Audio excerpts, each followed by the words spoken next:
आम लोगों की समस्याओं के त्वरित समाधान और सरकार की विभिन्न कल्याणकारी योजनाओं का लाभ पात्र लोगों तक पहुंचाने के लिए प्रदेश सरकार द्वारा आज से प्रदेश भर में सरकार गांव के द्वार कार्यक्रम का शुभारंभ मुख्यमंत्री ठाकुर सुखविंदर सिंह सुक्खू ने नादौन विधानसभा क्षेत्र की ग्राम पंचायत गोइस से किया।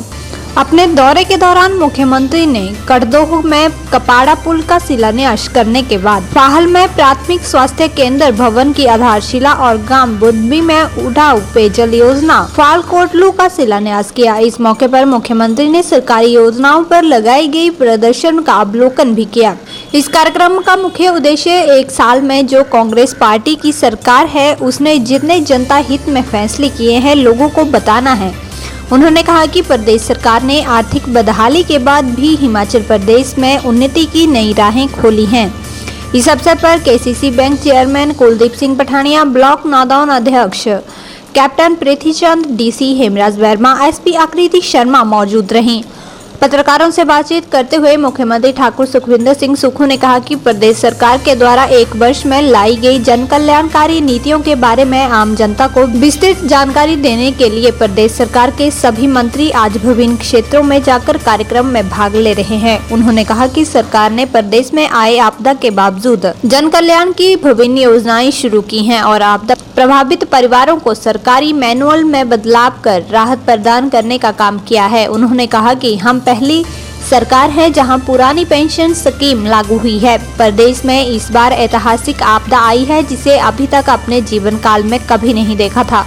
भाजपा नेताओं से कोई मदद नहीं मांगी। उन्होंने कहा कि हमने 4500 करोड़ की आपदा राहत पैकेज जारी किया और जिनके घर उजड़ गए थे हमने उन घरों को बसाने के लिए कानून बदल दिया और 1.5 लाख की जगह 7 लाख की आर्थिक सहायता प्रदान की। नेता प्रतिपक्ष जयराम ठाकुर के द्वारा कार्यक्रम पर की जा रही बयानबाजी पर मुख्यमंत्री ने कहा कि भाजपा सरकार ने जनमंच कार्यक्रम पर लगभग 3600 करोड़ रुपए व्यय किए थे, जबकि सरकार इन कार्यक्रम पर कोई भी पैसा खर्च नहीं कर रही है। उन्होंने कहा कि कांग्रेस जनता की सेवा के लिए सत्तासीन हुई है और यह जनता के लिए सेवा मंच है। उन्होंने कहा कि सरकार की मंशा ग्रामीण अर्थव्यवस्था को मजबूत करने की है। मुख्यमंत्री सुक्खू ने कहा कि गेस्ट फैकल्टी के मामले में गलत समझा जा रहा है। मुख्यमंत्री ने कहा कि पहले पॉलिसी को समझना चाहिए। उन्होंने कहा कि 1 घंटे के लिए बच्चों को पढ़ाना है तो टीचर बोलते हैं कि 1 घंटे का पैसा कौन देगा, अब उन्हें 1 घंटे पढ़ाने के पैसे मिलेंगे। उन्होंने कहा कि यदि स्कूल में टीचर नहीं होता है तो इस पॉलिसी के आधार पर टीचर रखकर बच्चों की पढ़ाई सुचारू रखी जा सकती है। सरकार गांव के द्वार कार्यक्रम के तहत आज से पूरे हिमाचल प्रदेश में कार्यक्रम की शुरुआत की गई है और निश्चित रूप से सारी जगह हमारे आज मिनिस्टर्स गए हुए हैं।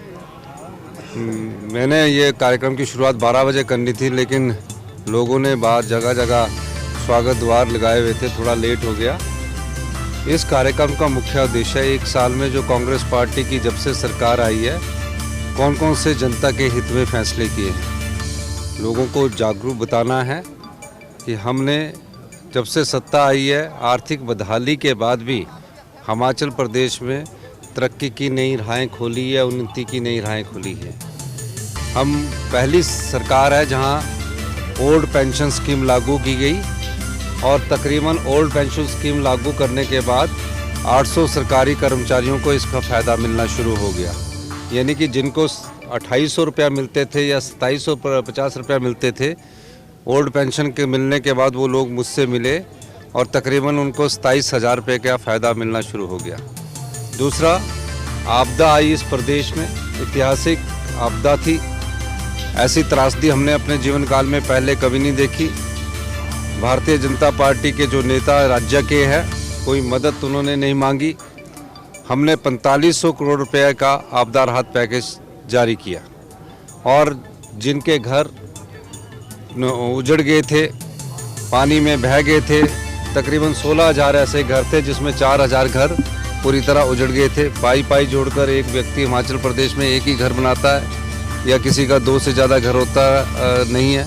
हमने उन घरों को बसाने के लिए कानून बदल दिया और 1.5 लाख की जगह उन्हें 7 लाख रुपए की आर्थिक सहायता प्रदान की। तीसरा, जो इंतकाल अदालतें हमने लगाई, इन इंतकाल अदालतों में जो लोग पहले आम जनता पटवारी के पीछे घुमा करती थी। 65,000 हमने इंतकाल अभी तक कर दिए हैं। अब पटवारी जी है वो जनता के पास जाते हैं और कहते हैं कि इंतकाल आपका कोई रह गया है, तो इंतकाल अदालतों के माध्यम से हमने इंतकाल अदालतें लगाई।